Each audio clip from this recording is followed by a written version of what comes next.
Thank you very much. So,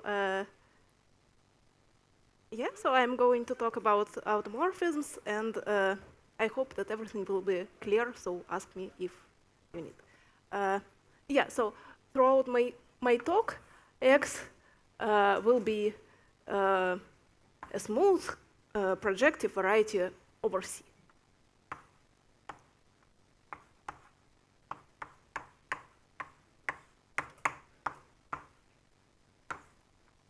So in fact, for all the statements, the properties of smoothness and projectivity, in fact, are not important, but for definitions they are necessary. So I will explain later how it works exactly. And so we assume that X has an additional structure. So assume that F is a birational automorphism of X of infinite order.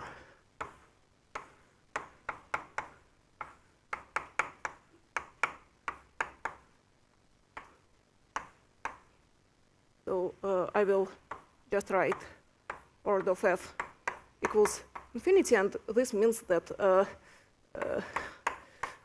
F to power n is an identical map only if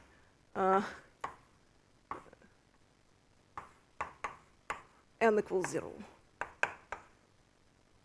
And so the main question of my talk is, what can we say about X if we have such an automorphism? So let me start with an example. Very easy example is when the dimension of X equals 1, when X is a smooth projective curve over C.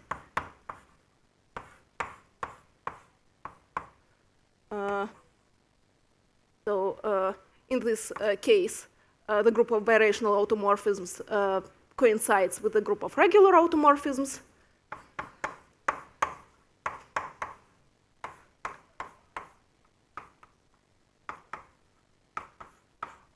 And there is an important invariant of the curve. It's genus. So if genus of X equals 0, then X is P1, just a line, and the group of automorphisms of P1 is PGL2 of C. So here we have elements of infinite order. If G of X equals 1, then X is an elliptic curve.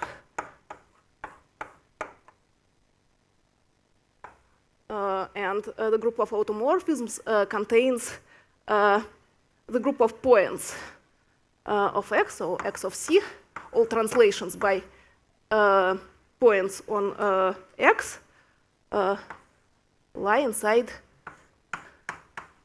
the group of automorphisms, and this is a group of finite index.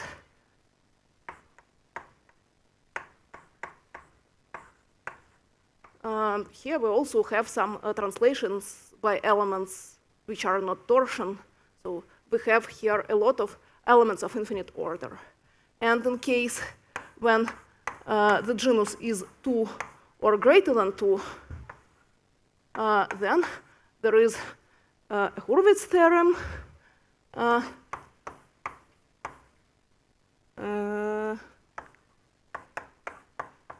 which implies that the group is finite and we have a bound on its order is less than or equal to 84 times G minus 1, G of X. So in the case when X is one-dimensional, thus the condition of existence of infinite order automorphism implies that X is either a projective line or it is an elliptic curve. So in greater dimensions, this question is much more difficult, but still we can try to understand what happens in this case. So if dimension of x greater than or equal to 2, we can consider the not action, but so the inverse image of the automorphism induces an operator on the group of class of divisors. We consider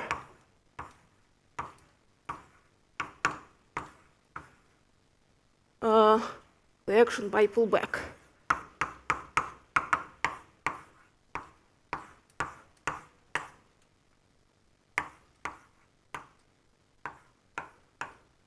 So let me recall how we do it. So we have our birational automorphism. Then we can consider the graph of this birational map. It lies in x times x, and take its resolution of singularities. We will get some variety with two morphisms to x. I call them P and Q, such that P and Q are birational morphisms.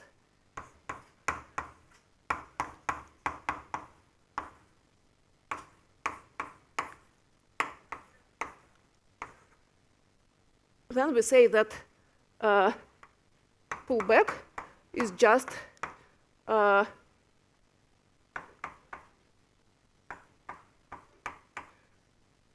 so a pullback by P maps group of divisors of x to group of class of divisors of V, and then the direct image maps it again to n1 of x.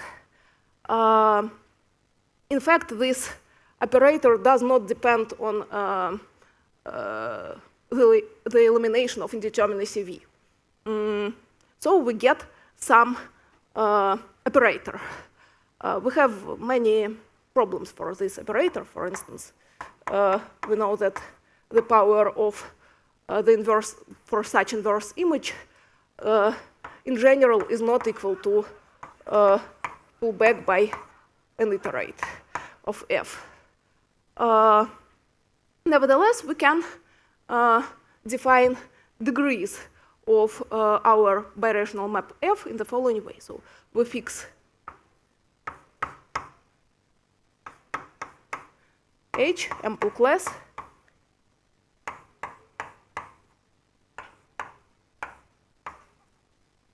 in N1, and we define degree of f equals, we take the pullback of H times H to power dimension of x minus 1. So it is a number. It is a class in n dim of x of x.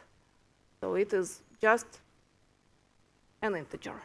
In fact, a positive integer, since this is an ample class and this is an effective class. So this number depends on the choice of our ample class. But as in many talks before, for instance, today's morning talk by the asymptotics of degrees of iterates of f is a birational invariant of our automorphism. So let me give a definition. Yeah, so we can consider the sequence of integers.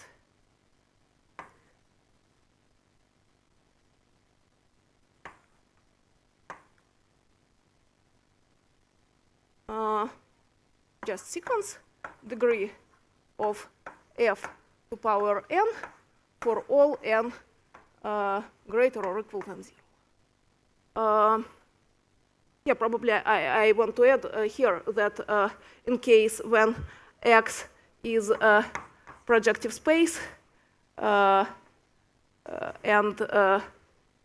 F a birational automorphism given by just a set of polynomials of degree d, you can just check that for ample class corresponding to a hyperplane section, you get exactly the degrees of the polynomials defining the birational map. So now we consider this sequence and study the asymptotics of its growth. So let me make another example.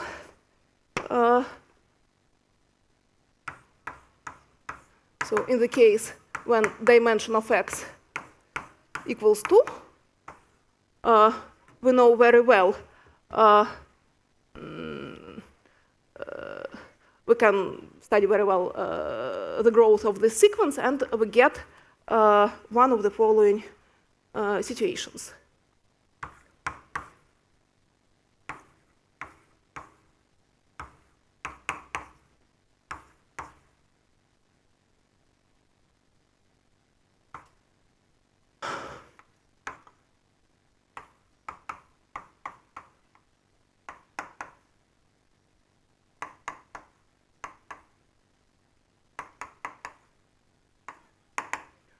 So the growth is either exponential,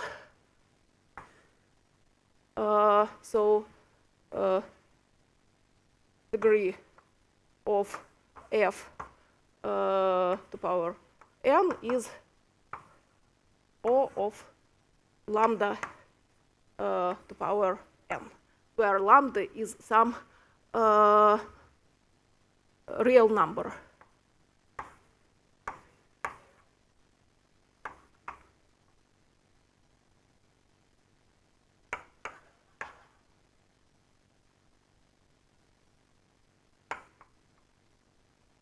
So then lambda is exactly the dynamical degree of the automorphism. Then lambda equals lambda 1 of f.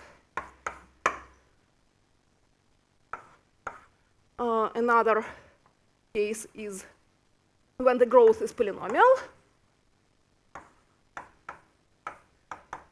So it is O of n to power k, where k is an integer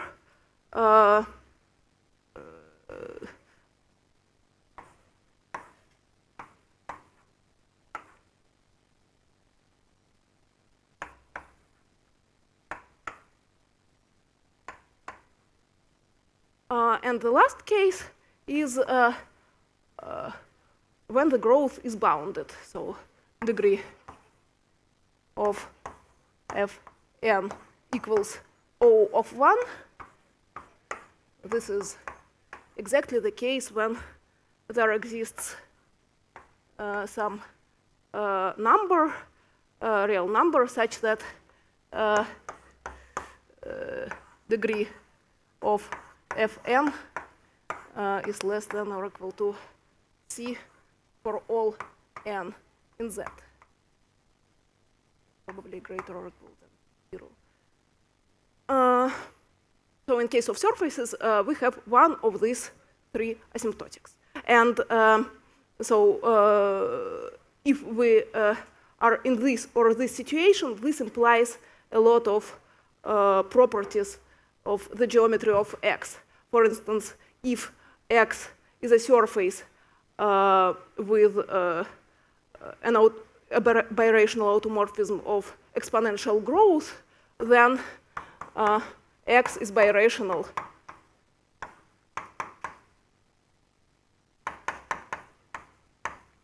to a K3 surface or an Request surface or abelian surface or to P2. And in the case we have a birational automorphism of polynomial growth, then X admits an F invariant structure of fibration. There exists pi from X to B And fibers of this fibration are either, a general fiber is either P1 or an elliptic curve.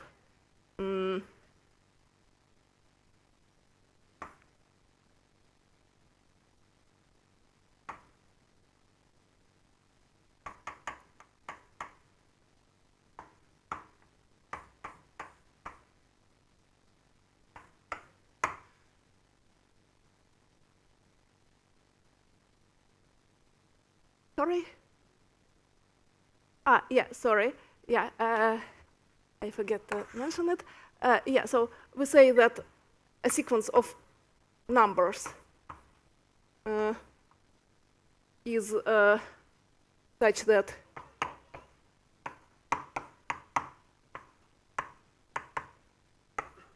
of any function f in C of C if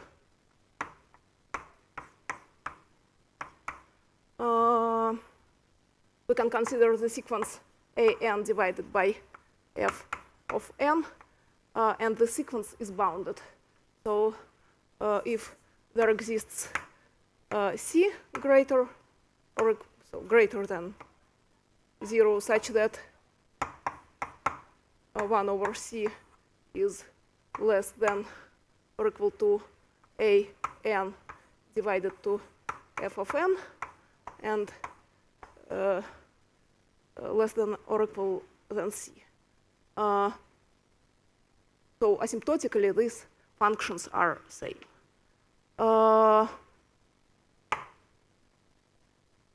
Okay, so here we see that in case when the growth is not bounded, we get some additional properties on the geometry of X. So the main question in my talk is what happens when the growth is bounded? What can we say about X in this situation, assuming that f is of infinite order, because the identical automorphism exists on any variety. So main question.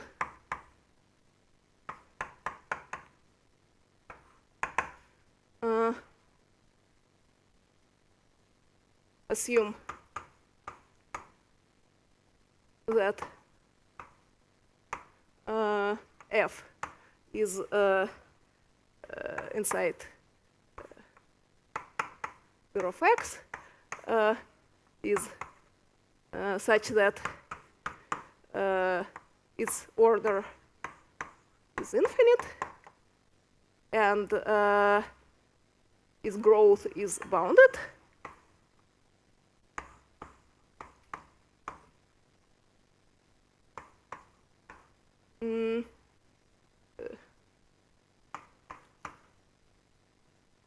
What can we say?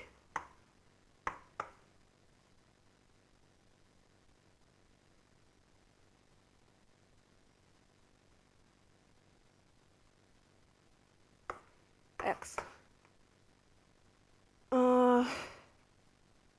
Yeah, and so this property, I call it, I say if we have this, then that f has a bounded growth.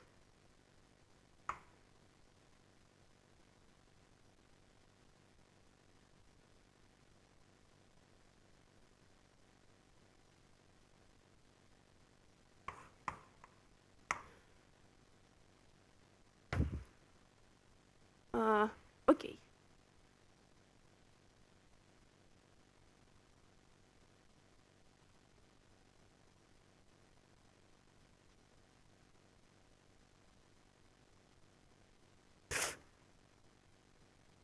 Yeah, so first I'm going to say just several facts about such kind of automorphisms.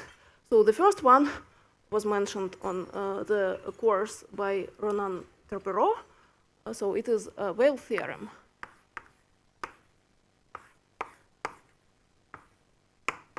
we know that any such automorphism, any automorphism of bounded growth is regularizable on a smooth projective model, birational model of X.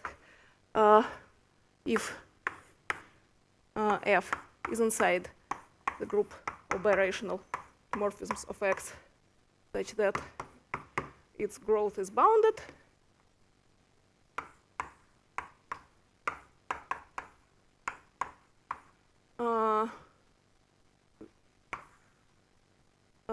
then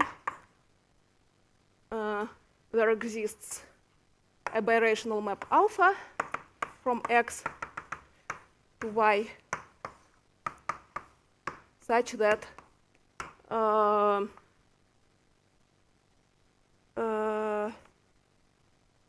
alpha composed with F composed with alpha minus 1, it is an automorphism of Y, a regular automorphism of Y, and Y is smooth and projective. So in fact,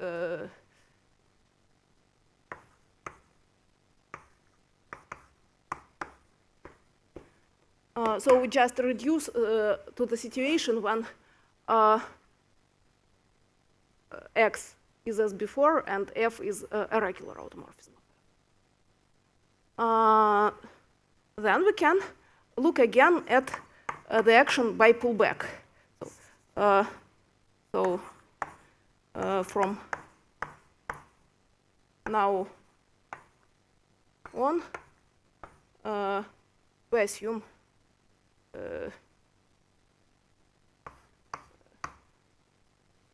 that XF is such that F is a regular automorphism and its growth is bounded.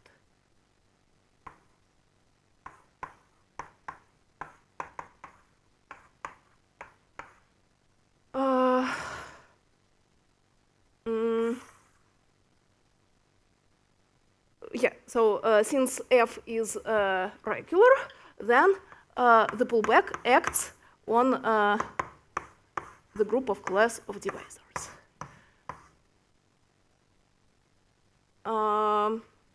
And so it is a group action. What can we say about F star? So we can consider the Jordan normal form, for instance, of this operator. If it has some eigenvalues which are not root of unity, then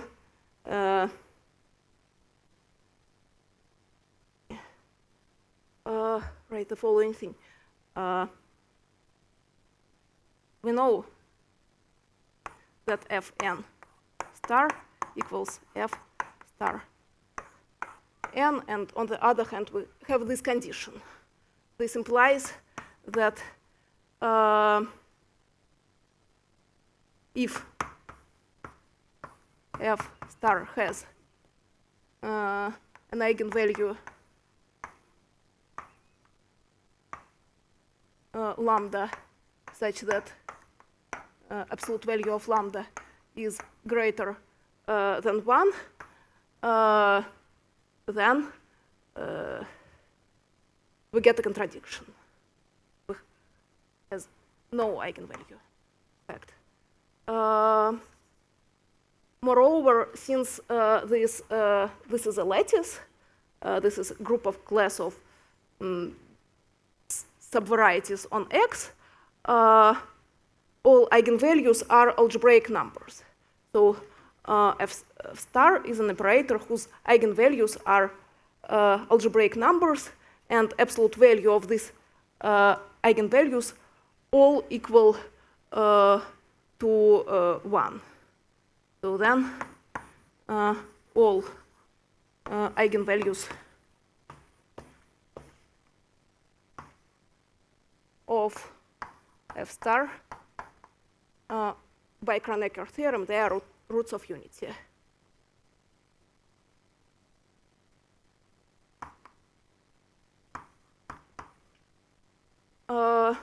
And also, by this condition, we can also check that the inverse image has no Jordan blocks of size greater than 1. So all this imply the following thing. There exists n, which is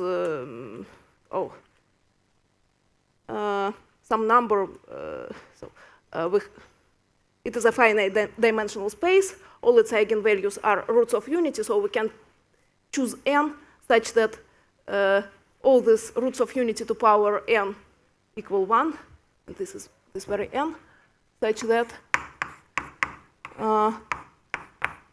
pullback to power n is equals to identity on n1 of x.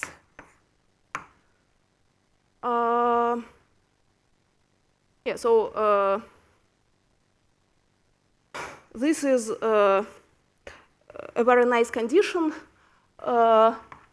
in view of the following example. Let me give one more example also for surfaces. So we assume the dimension of x equals 2. F is an automorphism of x of infinite, maybe not such that f star to power n is identity.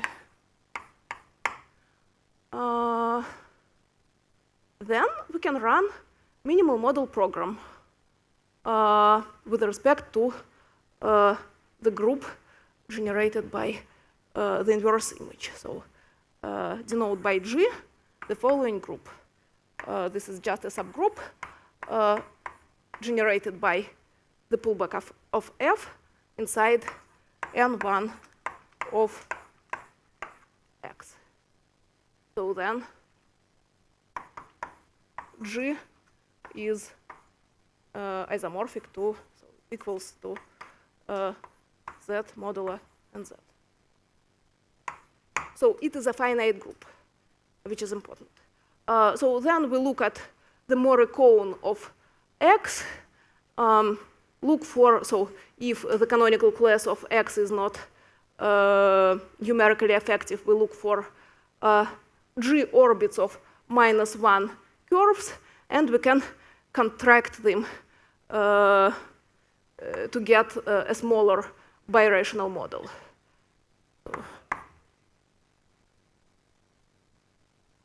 Yeah. So, thank you very much. GL of N1 of X. Yeah, thank you. We apply MMP, probably GMMP, G-equivalent minimal model program, and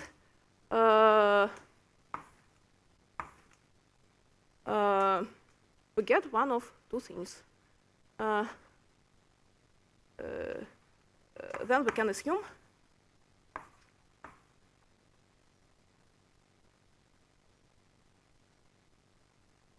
that X is either we get a new model of X, which is a Delpezza, a G-minimal Delpezza surface. Oh, sorry. That either X is just minimal surface,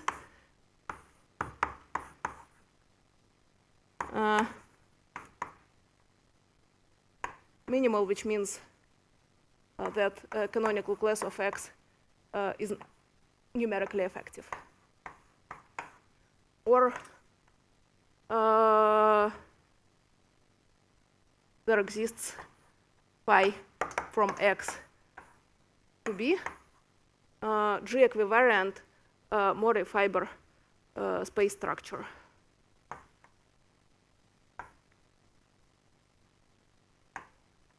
And it is minimal with respect to G, which means that the Picard number, so the rank of G invariant subgroup of relative Picard equals 1.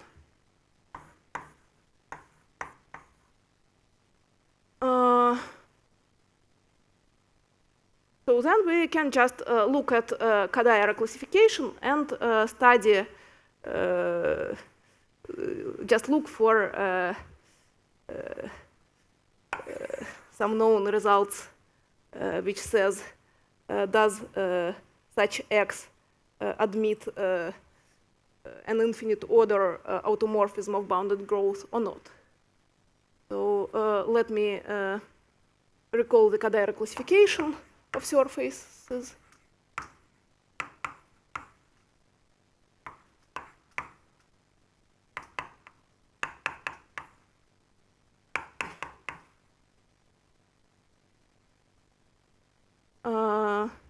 So a surface has a Kadayara dimension,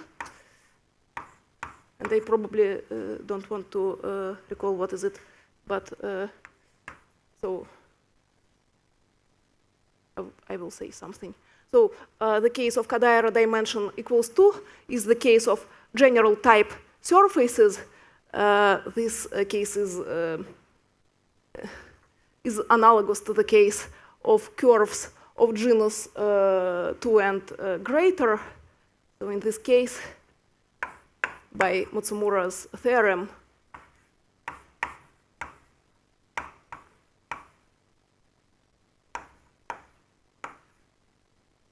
the group of automorphisms of X is finite.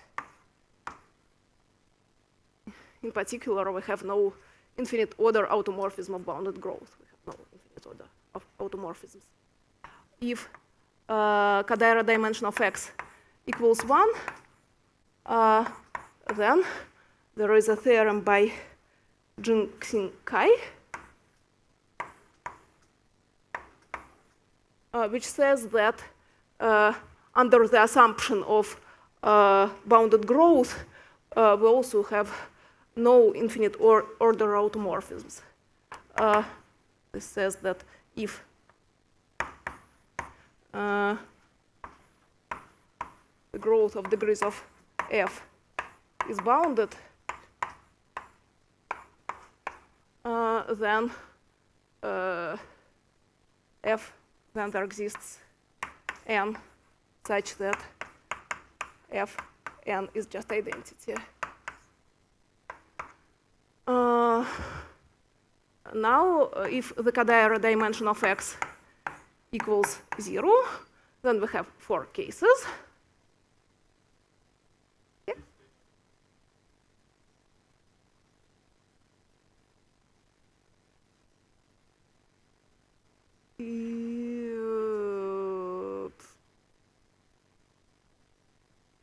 Yeah, probably you are right. Okay. Okay.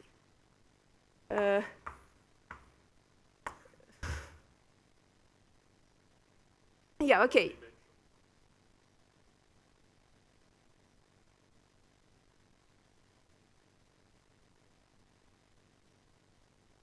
I think you're absolutely right.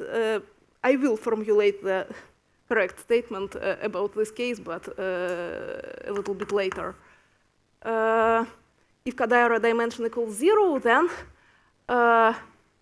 so either X is a K3 surface. Yeah.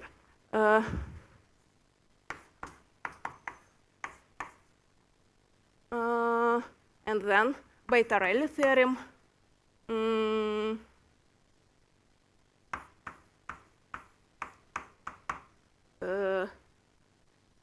the bounded growth implies, so if we don't act on cohomologies of our K3, then we don't, then the automorphism is just identical. Fn equals. If X is Enriquez surface, then it is almost the same case, since Enriquez is just quotient of K3 surface. Then X could be abelian surface.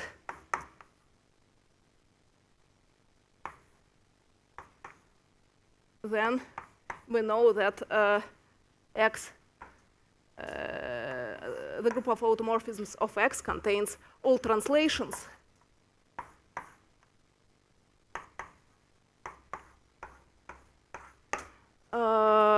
And so here we have infinite order translations. In fact, we can prove that f to power n, to some power n, lies in this group. And also, X could be elliptic.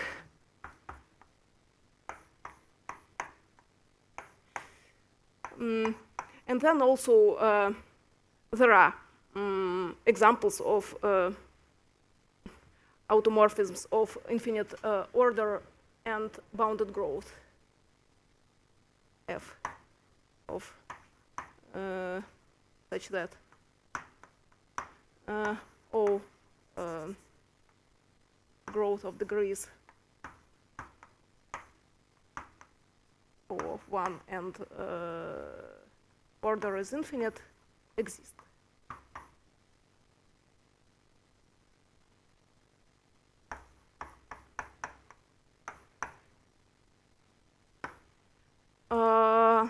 So this is so here X is just a quotient of an abelian surface, so we can take translation from this abelian surface. And the last case is K of X equals minus infinity.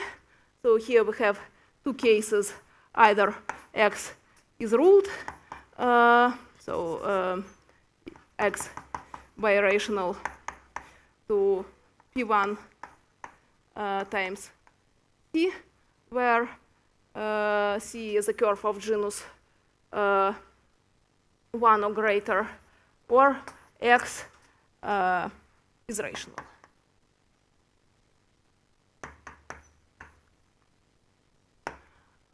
So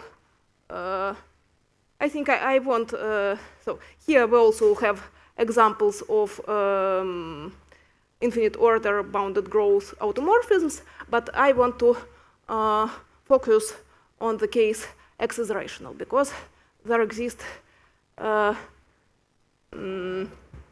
theorem describing all such automorphisms.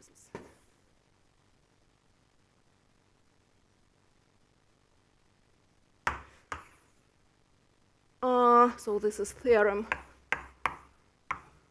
by Blanc and Desserti.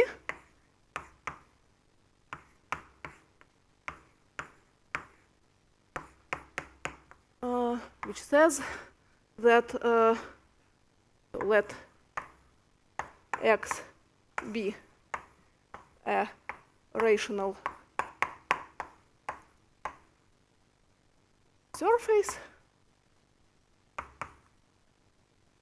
F inside automorphisms of X is such that its order is infinite and growth is bounded.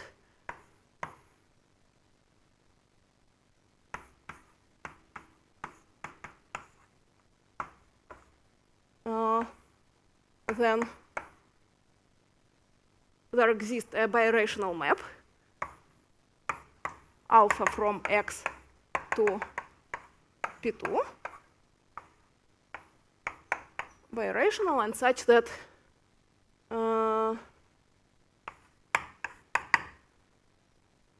alpha composed with F composed with alpha minus 1 is a regular automorphism of P2.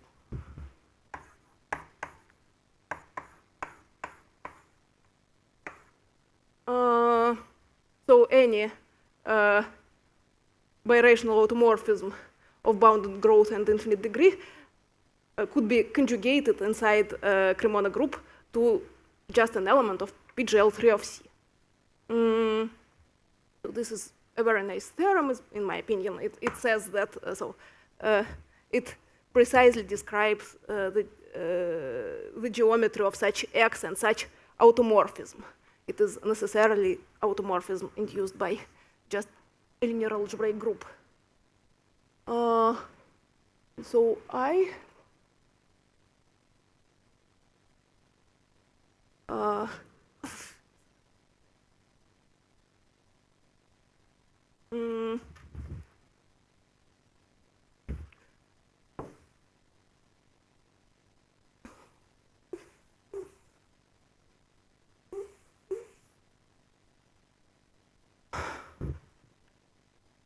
So the main result of my talk is a kind of generalization of this theorem.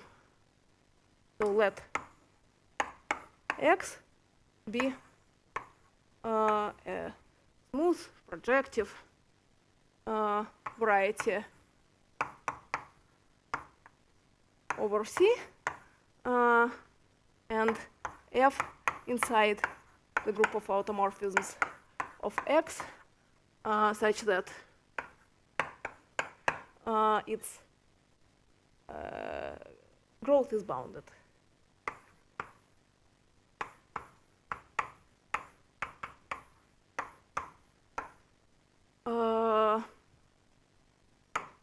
Then we are in one of the following situations.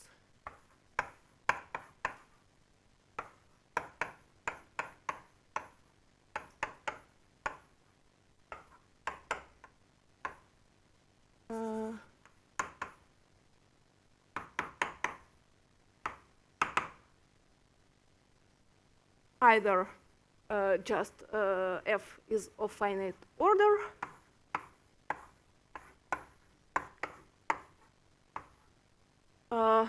or the Albanese variety of X, I'm going to define it in several minutes, of X is its dimension is at least 1, and F induces, F to some power n induces an infinite order translation on the Albanese.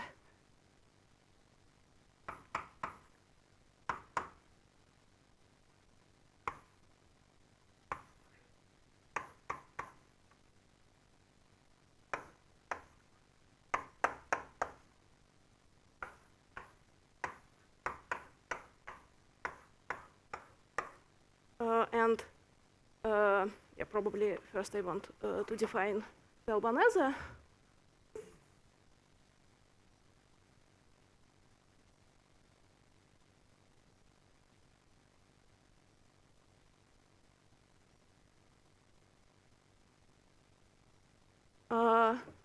So given a smooth projective algebraic variety, we can construct a universal abelian variety. So Albanese of X is the universal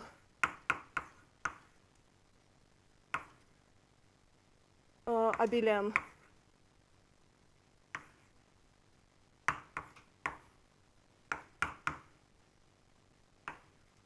for X.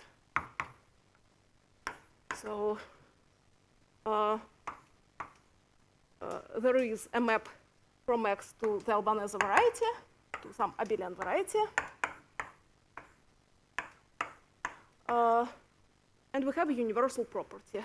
For any map from X to some abelian variety, there exists a unique factorization.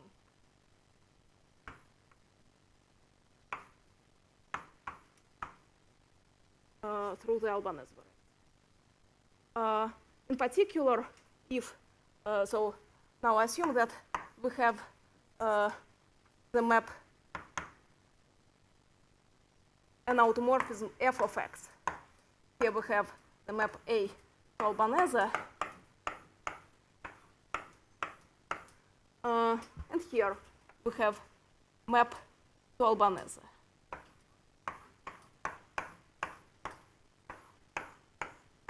So, oh, sorry.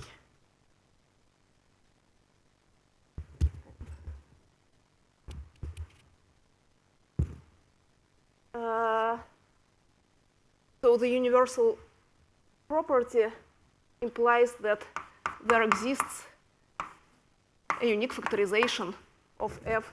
I don't know, I did something wrong.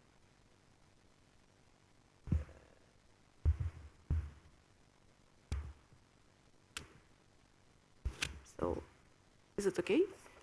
Yeah, great. Oh, okay. So there exists a unique factorization through abelian variety. So this condition says that some power of n, for some power of n, the induced map on abelian variety Albanese is an infinite order translation. And in this theorem, we have also a third case.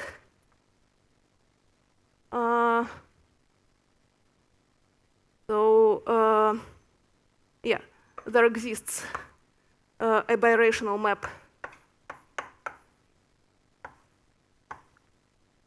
alpha from X to a product P projective space of dimension M times some smooth algebraic variety Z, such that alpha f alpha minus 1, it is, so this alpha is birational, and alpha conjugates f to an element, it equals just gh. So this is an element in automorphisms of Pm times automorphisms of Z. So it conjugates just to an automorphism which is a product of automorphism of projective space and of Z with property.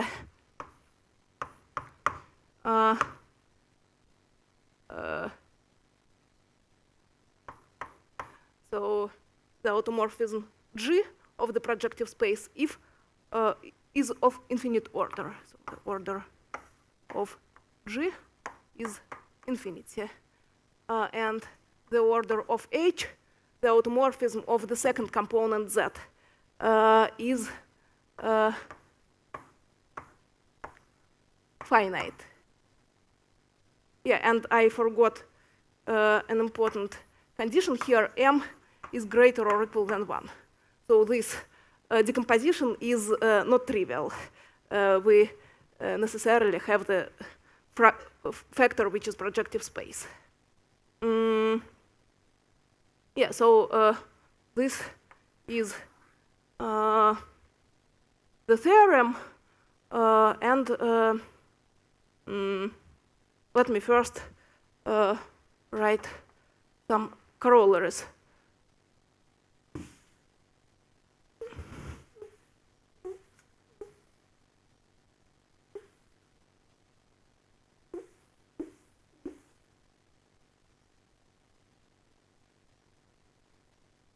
Yeah, so probably I want also to say that so this theorem shows that there are only two sources of infinite order and bounded growth automorphisms.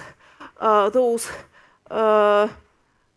who come from translations on abelian varieties, and those who comes from automorphisms of projective space. Yeah, and let me also write the corollary.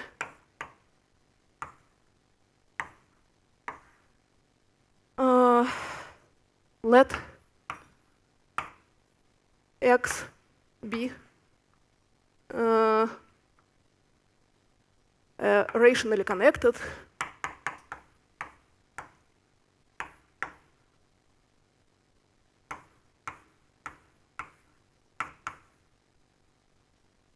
So if you don't know what is rationally connected, you can think that it is Fano, for instance. Threefold, so dimension of x equals 3. If there exists f inside automorphisms of infinite degree and bounded growth,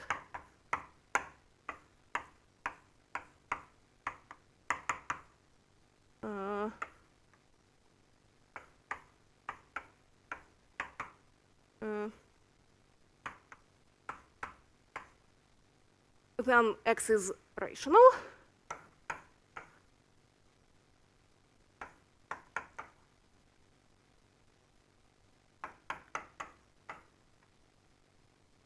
And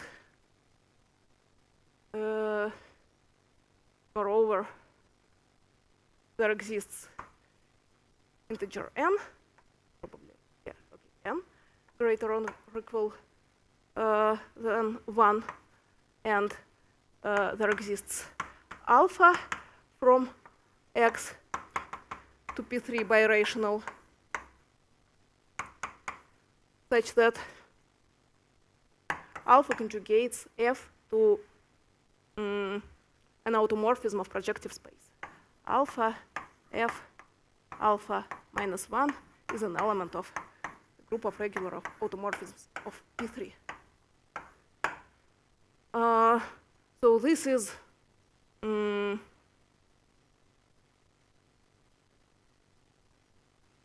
what we can get trying to generalize Blanc and Deserti theorem. So let me, before I want to know time. Oh, I have 10 minutes, yeah? Okay. Then I just want to explain some details of this assertion. So first of all, the theorem written there is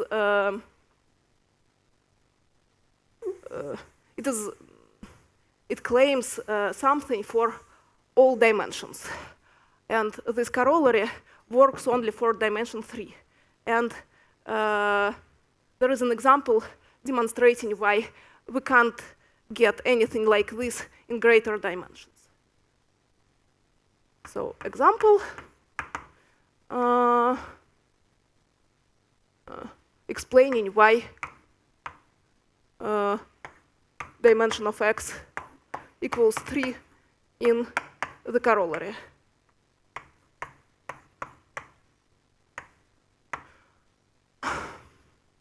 So let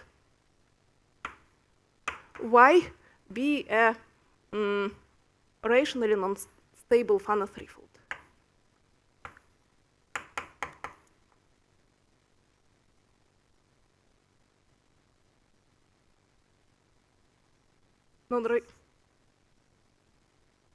A Fano threefold who is, I mean,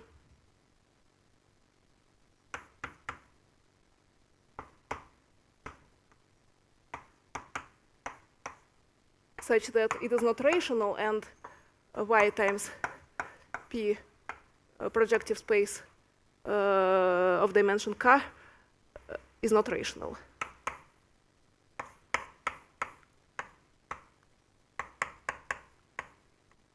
There are many examples of such Fano threefolds, for instance, a smooth cubic threefold. Let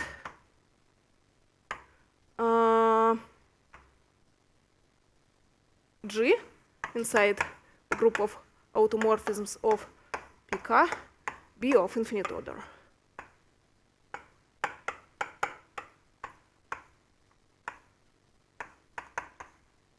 Then we can consider F, the automorphism identity of Y G, such an automorphism of the product of Y times P power K. So this is an automorphism of infinite order, since G is of infinite order, and it is of bounded growth, since both identical automorphisms of Y and G are of bounded growth. And another remark says that, so here in this theorem, we see that F itself is birationally conjugated to an automorphism of P2. Here we have to choose some power of F, which is which can be conjugated. So here F to power n, sorry. So F itself here not necessarily conjugated to an automorphism of P3. So let me give another example.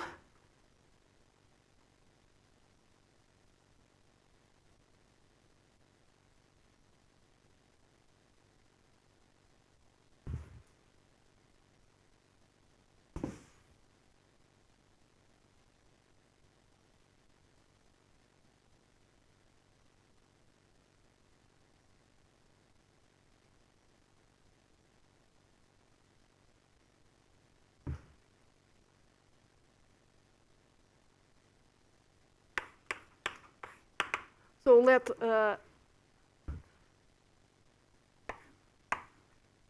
S be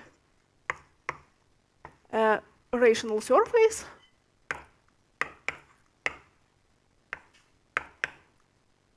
and tau inside automorphisms of S be an involution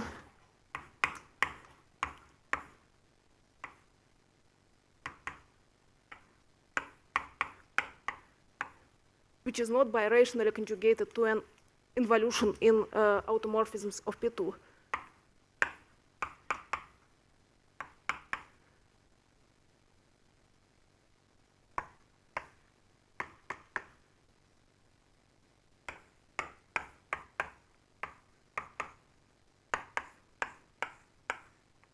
So there are such involutions. There is a classification of such involutions up to birational conjugation, and we can just take one of them. For instance, S is a del Pezzo of degree 2, and so tau is a Geyser involution. And also take G inside automorphisms of P1 be an element of infinite order.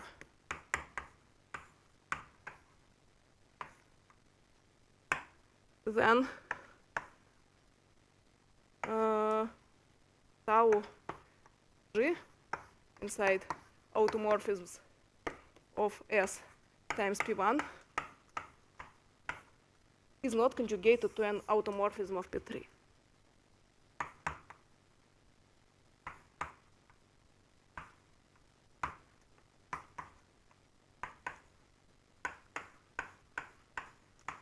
So here the proof is not obvious, but it just follows from the choice of our involution. Yeah, and my time is over. So thank you.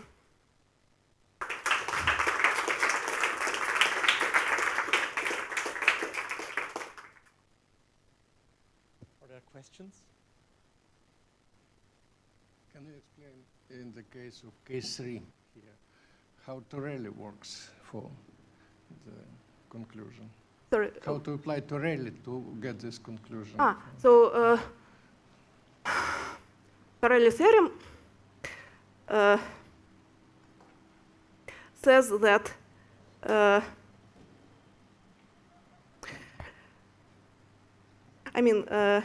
what is Torelli theorem? Torelli theorem describes some Hodge structure and so some cone in this Hodge structure which defines K3.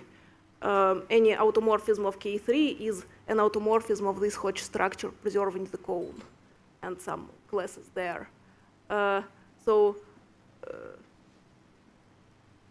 and looking on this action, we can reconstruct the whole K3 surface. So if we act on cohomology trivially, then we get an identity on X. Yeah, of course, here I assumed not the trivial action on cohomology, but on divisor classes. But so in fact, we can relate these actions if we have a bounded growth on. So we need the polarization, yes? Yeah, of course,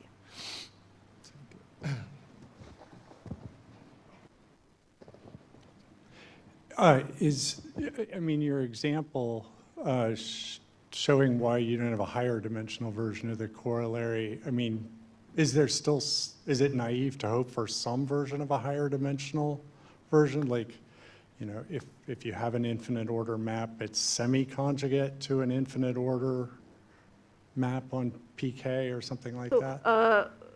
If we, so here I have let X be a rationally connected Fano. So if X is rational Fano, so if X is a rational variety of any dimension, then we still get the result.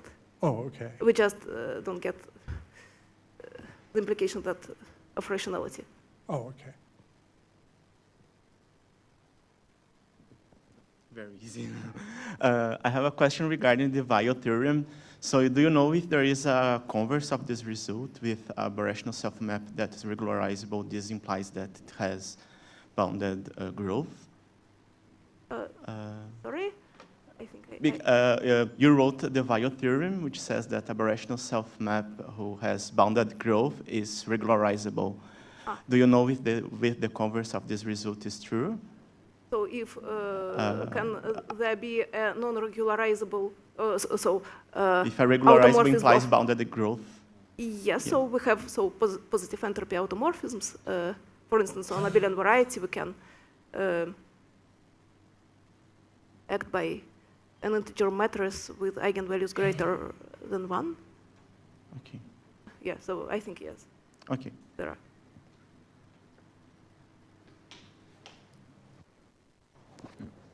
So in your theorem, the last case where you have Pn times z, do you have any information on the geometry of z? No information, but so in fact you can take any z, take its product with projective space and get an infinite order automorphism. So the only condition is that the dimension is strictly less than dimension of X.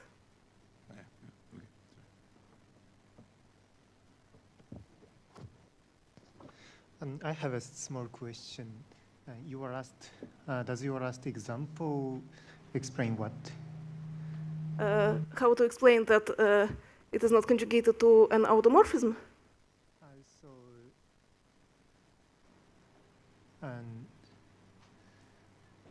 So you need to take power of the I mean, in the corollary. Sorry. So what is the relation between corollary and example? Yeah, I just want to say that here we can't take, so it is important then that in corollary n, so here in corollary we should take some n probably greater than 1 such that Fn is conjugated to an automorphism only taking its power. I mean, here, this F is not conjugated to an automorphism of P3, but its square, it is identity G square, it is conjugated to an automorphism of P3. Thank you very much. Maybe one question to what you answered to Jeff. Like when you take a rational X and then like of higher dimension and you take like a non-standard torus and an element that stands in there.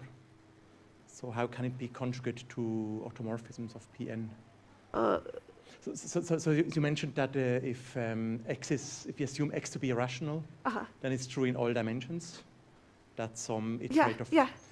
But can't we just take like some non-standard torus in Cremona N and like an element that stands in there? What is non-standard torus? Like a torus that's not conjugate to a to a subtorus of the. Is it We can talk possible about it over after. complex? Yes, yes. Yeah, so this holds only over complex numbers. I don't know what happens. No, also over complex numbers. Ah, so this yeah? is, Oh, But we can discuss after. I don't know. Yeah, okay, probably.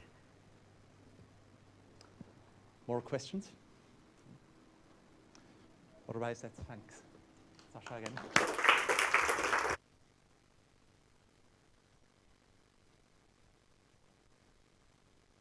And then we resume.